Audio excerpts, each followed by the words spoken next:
Isayas, Kabanata 47. Sinabi ni Yahweh sa Babilonia, "Bumaba ka sa iyong trono at maupo ka sa alabok ng lupa. Dati para kang birhen, isang lunsod na hindi malupig, ngunit hindi ka na ganoon ngayon, isa ka nang alipin. Hawakan mo ang batong gilingan, at ikaw ay gumiling ng harina. Alisin mo na ang iyong belo, at hubarin ang magarang kasuotan. Itaas mo ang iyong saya sa pagtawid sa batisan.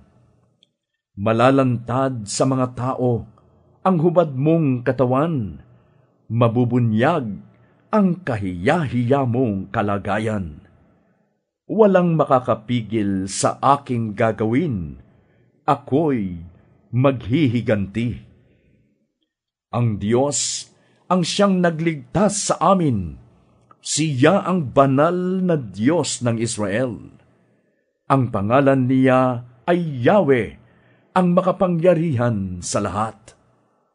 Sinabi ni Yahweh sa Babilonia, "Maupo ka na lang at manahimik doon sa dilim, sapagkat ikaw ay hindi na tatawaging reyna ng mga kaharian.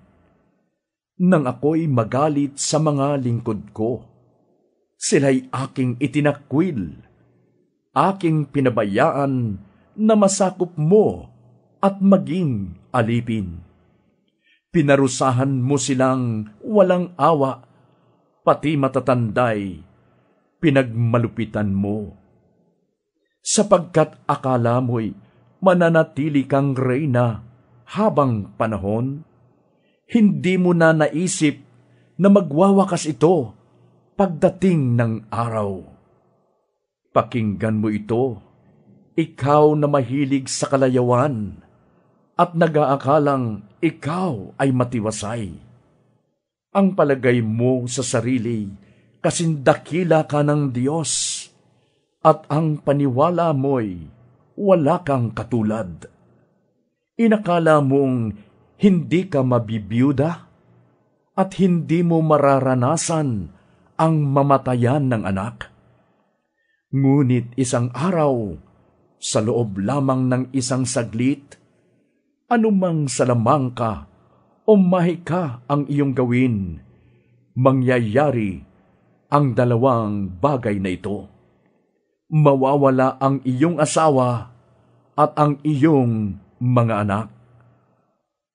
Panatag ka sa paggawa ng kasamaan, sapagkat iniisip mong walang nakakakita sa iyo.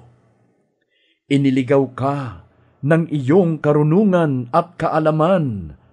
Ang palagay mo sa sarili, ikaw ang Diyos, wala nang hihigit pa sa iyo. Ngunit darating sa iyo ang kapahamakan at walang makakahadlang. Kahit ang nalalaman mo sa salamangka, darating sa iyo ang sumpa at hindi mo ito maiiwasan. Biglang darating sa iyo ang pagkawasak na hindi mo akalaing mangyayari. Itago mo na lang ang salamangkang alam mo mula pa sa iyong kabataan. Baka sakaling magamit mo pa iyan bilang panakot sa iyong kaaway. Wala kang magagawa sa kabila ng maraming payo sa iyo.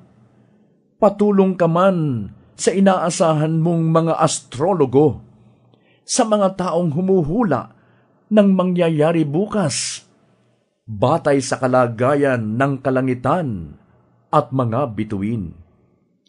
Sila'y parang dayaming masusunog, kahit ang sarili nila'y hindi maililigtas sa init ng apoy, sapagkat ito'y hindi karaniwang init na pampaalis ng ginaw.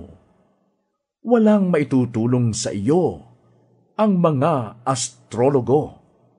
na hinihingan mo ng payo sa buong buhay mo, sapagkat ikaw ay iiwan na nila, walang matitira upang iligtas ka.